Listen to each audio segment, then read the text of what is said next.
नमस्कार दोस्तों, आपका अपना चैनल यूट्यूब प्ले विद ऋषि में स्वागत है। मैं ऋषि कुमार आप लोगों के बीच एक बार फिर से टॉप 300 पॉलिटी एमसीक्यू लेकर उपस्थित हूँ। दोस्तों, पिछले क्लास में हमने आपको 141 क्वेश्चन तक कराया था, उसी को आगे बढ़ाते हुए चलिए दोस्तों बिना देर किए हुए शुरू करते हैं। शुरू करने से पहले आप लोग से रिक्वेस्ट होगा, प्लीज़ चैनल पर आप लोग नए हैं तो चैनल को लाइक कीजिए, सब्सक्राइब कीजिए और ज़्यादा से ज़्यादा शेयर कीजिए दोस्तों। चलिए दोस्तों, तो शुरू करते हैं top 300 polity MCQ. Question number 142 क्या कर रहा है? कथन सत्य कथन चुनिए। क्या कर रहा है? सत्य कथन चुनिए। वित्त आयोग संवैधानिक निकाय है। वित्त आयोग को संसद नियुक्त करती है। वित्त आयोग में 5 सदस्य होते हैं। हर 6 वर्ष बाद वित्त आयोग अपनी रिपोर्ट पेश करती है। तो दोस्तों देखिए, वित्त आयोग क्या है? एक संवैधानिक निकाय। यही कथन जो है सही है। ए ऑप्शन जो है आपका क्या है? सही है। क्लियर? आपको बताया था पिछले लेक्चर में कि संवैधानिक निकाय और गैर संवैधानिक क्या बोलते हैं। संवैधानिक बोलते हैं जो संविधान का अनुच्छेद में वर्णित है, गैर संवैधानिक जो संविधान का अनुच्छेद में वर्णित नहीं है। तो वित्त आयोग जो है एक संवैधानिक निकाय है। क्यों? क्योंकि वित्त आयोग का गठन जो है संविधान का अनुच्छेद 280 में है। ठीक है, किस में? अनुच्छेद 280 में। वित्त आयोग का गठन जो है अनुच्छेद 280 के तहत किया जाता है। वित्त आयोग जो है प्रत्येक 5 वर्ष की अवधि पर राष्ट्रपति द्वारा गठित किया जाता है। ठीक है, किसके द्वारा? राष्ट्रपति द्वारा की जाती है। वित्त आयोग का गठन प्रत्येक 5 वर्ष पर होता है। किसके द्वारा? राष्ट्रपति द्वारा होता है। और वित्त आयोग का जो अपना प्रतिवेदन जो है किसको सौंपती है? राष्ट्रपति को सौंपते हैं। और वित्त आयोग का मुख्य कार्य क्या है? मेन कार्य जो केंद्रीय राजस्व से में जो है केंद्र और राज्यों में दिए जाने वाले हिस्से का निर्धारण करना है। ठीक है, जो सेंट्रलाइज टैक्स होता है, केंद्रीय कर होता है, उसको राज्यों को कितना हिस्सा दिया जाएगा वो निर्धारित करता है। ठीक ना? और प्रथम वित्त आयोग कौन थे आपको पता है? प्रथम वित्त आयोग केसी नियोगी। अभी वर्तमान में 15वां वित्त आयोग है। जो कौन है इसके अध्यक्ष? प्रथम वित्त आयोग का अध्यक्ष थे केसी नियोगी। 15वां वित्त आयोग के एन.के. सिंह। 14वां वित्त आयोग वाई.बी. रेड्डी। वित्त आयोग अनुच्छेद 280 में है। वित्त आयोग का गठन राष्ट्रपति करते हैं, प्रत्येक 5 वर्ष पर करते हैं। वित्त आयोग जो है अपना प्रतिवेदन किसको सौंपती है? राष्ट्रपति को सौंपते हैं। ठीक ना? इसका आंसर क्या आ जाएगा? वित्त आयोग एक संवैधानिक निकाय है। क्लियर? करेक्ट। वित्त आयोग में 5 सदस्य होते हैं। नहीं, वित्त आयोग में 5 सदस्य नहीं होता है दोस्तों। वित्त आयोग में एक अध्यक्ष और 4 अन्य सदस्य होते हैं। ठीक है, एक अध्यक्ष होते हैं और 4 अन्य सदस्य होते हैं। चलिए नेक्स्ट क्वेश्चन देखते हैं। तो इसका आंसर क्या हो जाएगा? ए हो जाएगा। 143 नंबर देखते हैं। क्वेश्चन क्या कर रहा है? कह रहा है वित्त आयोग के संदर्भ में गलत कथन को चुनना है। एम कर रहा है कि वित्त आयोग द्वारा की गई सिफारिशें राष्ट्रपति पर बाध्यकारी होती है। वित्त आयोग की गई सिफारिशें राष्ट्रपति पर बाध्यकारी होती है। वित्त आयोग के अध्यक्ष पद के लिए योग्यता संविधान से निर्धारित की गई है। अभी तक 15 वित्त आयोग का गठन किया जा चुका है। अनुच्छेद 280 के अनुसार वित्त आयोग का गठन किया गया है। तो ये भी सही स्टेटमेंट है। 15वां हो गया है, ये भी सही है। यानी कौन गलत स्टेटमेंट है दोस्तों?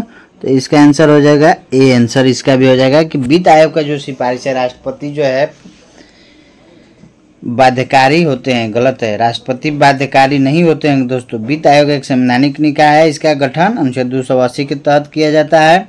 वित्त आयोग में जो है एक अध्यक्ष, 4 अन्य सदस्य शामिल होते हैं। आयोग जो रिपोर्ट जो प्रस्तुत करता है राष्ट्रपति को सौंपता है। राष्ट्रपति जो है संसद के दोनों सदन में रखवाते हैं। ठीक है, वित्त आयोग द्वारा की गई सिफारिश जो है सरकार के लिए सलाहकारी प्रवृत्ति की होती है। इस सिफारिश को मानना या न मानना सरकार की इच्छा पर डिपेंड करता है, न कि वो राष्ट्रपति के लिए बाध्यकारी है। ऐसा कुछ नहीं है। क्लियर है? 15वां वित्त आयोग का अध्यक्ष एन.के. सिंह। इसका कार्यकाल जो है क्या है? 2021 से 2026 तक है। प्रत्येक 5 वर्ष पर राष्ट्रपति द्वारा जो है वित्त आयोग गठित किया जाता है। चलिए नेक्स्ट क्वेश्चन देखते हैं। 144 NEFA है। क्या है? North east frontier agency. ठीक है, क्या है? नेफा जिसको हम लोग कहते हैं north east frontier agency. Clear? North east frontier agency. C option सही है। नेफा क्या है? ब्रिटिश राजकाल का एक स्वतंत्र भारत में 1972 तक इसका प्रशासनिक विभाग था, ठीक ना। नॉर्थ ईस्ट फ्रंटियर एजेंसी जो है निफा जो है इसका प्रशासनिक क्या था, विभाग था। जो है इसका केंद्र कहाँ था, अरुणाचल प्रदेश, ठीक है। इसी को फिर बाद में अरुणाचल प्रदेश के को नेफा को अरुणाचल प्रदेश के नाम से क्या किया गया, जाने लगा। 1972 में जो है केंद्र शासित प्रदेश नेफा को अरुणाचल प्रदेश केंद्र शासित प्रदेश का दर्जा दिया गया। और 1987 में जो है अरुणाचल प्रदेश को पूर्ण राज्य का दर्जा दिया गया। क्लियर है। नेफा जो है नॉर्थ ईस्ट फ्रंटियर एजेंसी, जो 1972 में अरुणाचल प्रदेश नेफा जो है उसको अरुणाचल प्रदेश के रूप में केंद्र शासित प्रदेश घोषित किया गया। और 1987 में जो है पूर्ण राज्य के रूप में दर्जा मिला था, ठीक है। अरुणाचल प्रदेश की राजधानी ईटानगर है, ठीक। अरुणाचल का अर्थ क्या होता है दोस्तों, पता है? अरुणाचल का अर्थ होता है उगते सूर्य का पर्वत, ठीक है, उगते सूर्य का पर्वत। चलिए दोस्तों, तो इसका answer north east frontier agency. 145 number question देखते हैं। 145 नंबर क्वेश्चन कर रहा है, पंचायती राज का सबसे मुख्य भाग क्या है? पंचायती राज का सबसे मुख्य भाग क्या है दोस्तों? तो देखिए, तो उच्च न्यायालय, केंद्र सरकार, राज्य सरकार, ग्राम सभा। तो पंचायती राज का सबसे मुख्य भाग ग्राम सभा, डी ऑप्शन हो जाएगा, ठीक है। पंचायती राज का सबसे मुख्य भाग क्या हो गया, ग्राम सभा, डी ऑप्शन हो जाएगा। पंचायती राज व्यवस्था जो है संविधान के 73वें संविधान संशोधन द्वारा 1992 में जोड़ा गया था, ठीक। पंचायती राज व्यवस्था में अलग अलग समिति जो अपना अलग अलग राय दिया था। जैसे एक बलवंत राय मेहता समिति थे, बलवंत राय मेहता समिति जो त्रिस्तरीय पंचायती राज व्यवस्था की सिफारिश की थी। देखिए, नाम से ही आप याद रखिएगा, कन्फ्यूजन हो जाता है। अशोक मेहता, बलवंत राय मेहता, अशोक मेहता, ये सब समिति जो है नाम से कन्फ्यूजन हो जाए, कौन द्विस्तरीय था कौन त्रिस्तरीय। तो देखिए, बलवंत राय मेहता 3 शब्द है इसमें, तो यह त्रिस्तरीय समिति दिए थे, ठीक है, सिफारिश। अशोक मेहता, इसमें 2 शब्द है, तो अशोक मेहता समिति जो है द्विस्तरीय पंचायती राज की सिफारिश किए थे। क्लियर। तो अशोक मेहता समिति ने ग्राम सभा को समाप्त करने की सिफारिश किया था। बलवंत राय मेहता क्या बताए थे, 3 त्रिस्तरीय पंचायती राज व्यवस्था, कौन कौन, ग्राम सभा, पंचायत समिति और जिला परिषद, ठीक है। अशोक मेहता द्विस्तरीय, जिसमें पंचायत समिति और जिला परिषद था। और ग्राम सभा जो है पंचायती राज का सबसे महत्वपूर्ण मौलिक इकाई है। अनुच्छेद 40 में जो है क्या है, ग्राम पंचायत के गठन के बारे में है, जिसको गांधीवादी दर्शन भी माना जाता है। अनुच्छेद 40 को क्या माना जाता है, गांधीवादी दर्शन भी माना जाता है। क्लियर। तो ग्राम पंचायत का गठन के बारे में बताएगा और इसको गांधीवादी क्या माना जाता है, दर्शन माना जाता है। और संविधान के किस अनुसूची में ग्राम पंचायत है, तो 73वां संविधान संशोधन द्वारा क्या 11वीं अनुसूची जोड़ा गया था, जो पंचायती राज व्यवस्था से 74वां में क्या है, नगर निकाय से 12वीं अनुसूची में। तो इसका आंसर क्या आ जाएगा, ग्राम सभा। चलिए नेक्स्ट क्वेश्चन देखते हैं। 146 नंबर कह भारत में नए राजनीतिक दल को अनुमति देता है कौन? देखिए दोस्तों, जो भी भारत में कोई भी राजनीतिक दल बनता है तो उसका अनुमति कौन देता है, चुनाव आयोग देता है, ठीक है। नए राजनीतिक दल की अनुमति कौन देता है, चुनाव आयोग देता है। जो भी निर्वाचन आयोग होता है, भारत का निर्वाचन आयोग, चुनाव संबंधी राजनीतिक दलों के संबंधी जो भी होता है सब चुनाव आयोग करता है। किसी भी राजनीतिक दल का मान्यता देना, उसको चिन्ह आवंटित करना, ठीक है, राष्ट्रीय पार्टी का मान्यता देना, राजनीतिक दलों को मान्यता रद्द करना, ये सब दायित्व किसका है, चुनाव आयोग का है।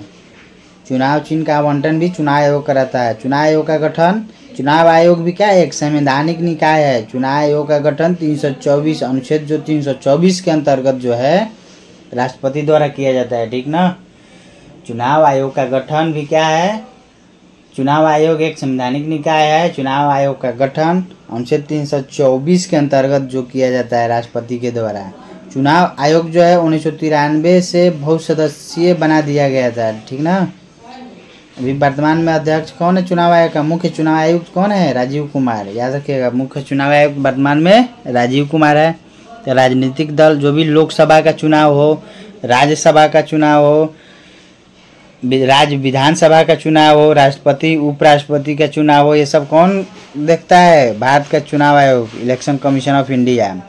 राज्य निर्वाचन आयोग जो होता है वह क्या देखता है? स्थानीय शासन, जैसे पंचायती राज चुनाव हो गया, नगर निकाय, ये सब कौन देखता है? राज्य निर्वाचन आयोग देखता है। क्लियर? चलिए 147 नंबर क्वेश्चन देखते हैं दोस्तों। करा कि पंचायती राज सर्वप्रथम किन दो राज्यों में शुरू हुआ था? पंचायती राज सर्वप्रथम किस दो राज्यों में शुरू हुआ था दोस्तों? तो पंचायती राज जो है सर्वप्रथम राजस्थान और आंध्र प्रदेश में शुरू हुआ था। ठीक है, इसका आंसर क्या हो जाएगा? C option. पंचायती राज जो है सर्वप्रथम कहाँ शुरू हुआ था? राजस्थान और आंध्र प्रदेश में। सर्वप्रथम जो पंचायती राज जो था लागू किया गया था जवाहरलाल नेहरू द्वारा 2 अक्टूबर 1959 द्वारा। कहाँ पर? राजस्थान के नागौर में। ठीक ना, राजस्थान के नागौर में पंचायती राज व्यवस्था लागू किया गया था।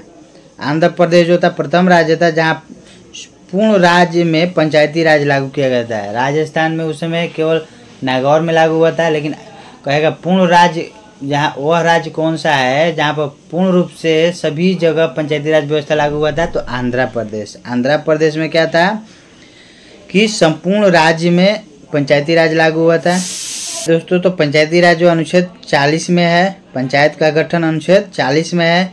पंचायत राज बनाने के लिए अलग अलग समिति अपना सिफारिश अलग अलग दिए थे। समिति क्या था? पहला समिति बलवंत राय मेहता समिति जो 1957 में बना था। बलवंत राय मेहता समिति कब बना था? 1957 में बना था, जिन्होंने क्या बताया था? त्रिस्तरीय पंचायती राज के बारे में जो था सिफारिश किए थे।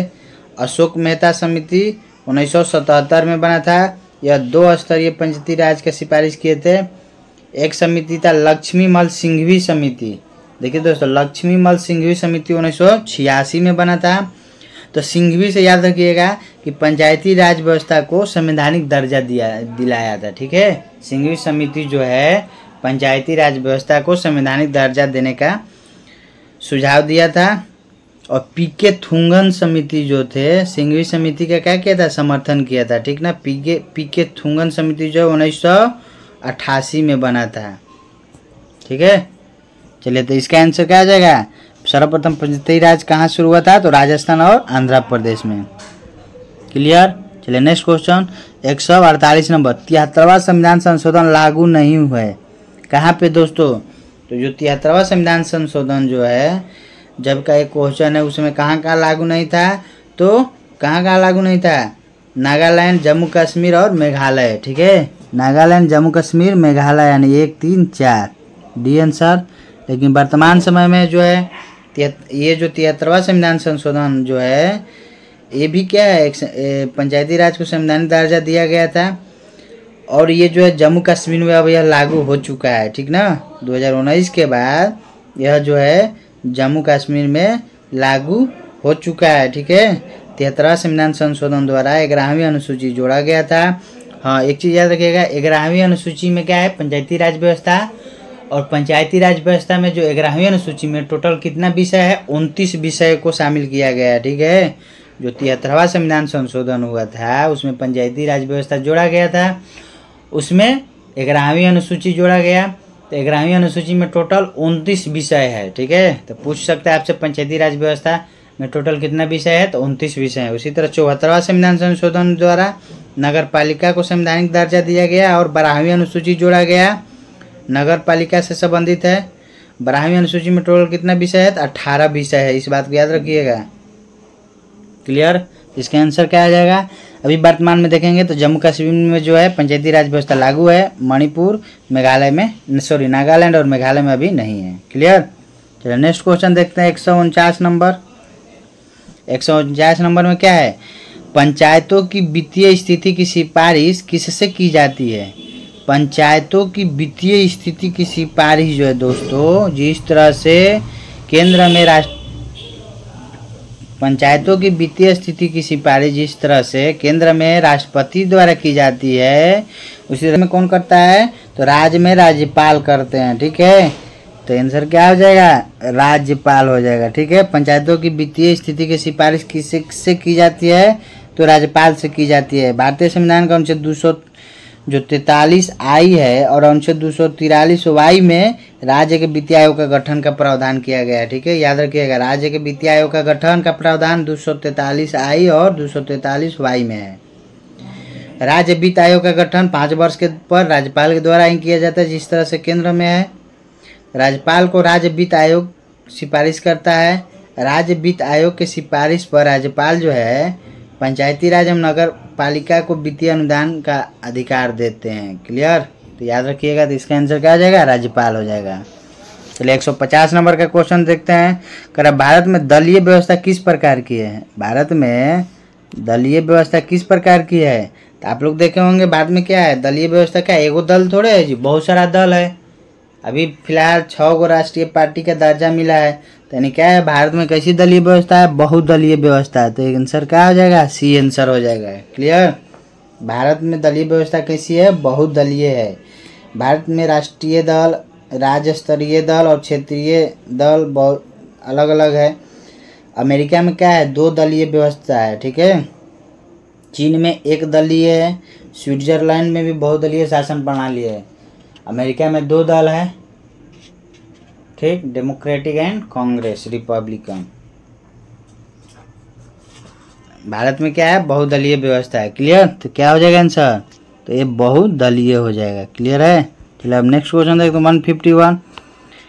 कह कि पंचायती राज की व्यवस्था से संबंधित समिति कौन है? पंचायती राज व्यवस्था समिति कौन है? तो आपको बताया था कौन कौन समिति है, बलवंत राय मेहता समिति, अशोक मेहता समिति, लक्ष्मी सिंघवी समिति, पीके थुंगन समिति। सब क्या है, पंचायती राज व्यवस्था से जुड़ा हुआ है। इसमें क्या हो जाएगा, करा कौन समिति जुड़ा हुआ है, तो बलवंत राय मेहता समिति। ठीक है, पंचायती राज व्यवस्था से संबंधित बलवंत राय मेहता समिति है। बलवंत राय मेहता समिति जो है 1957 में गठित किया गया था और इन्होंने त्रिस्तरीय पंचायत प्रणाली बनाने का, बलवंत राय मेहता को भारत में पंचायती राज का वस्तुकार माना जाता है। याद रखिएगा दोस्तों, बलवंत राय मेहता को क्या माना जाता है, पंचायती राज का वस्तुकार माना जाता है।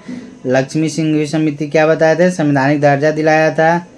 और सर्वप्रथम 2 अक्टूबर 1959 ईस्वी को राजस्थान के नागौर में जो है पंचायती राज व्यवस्था का क्या हुआ, शुरू किया गया था।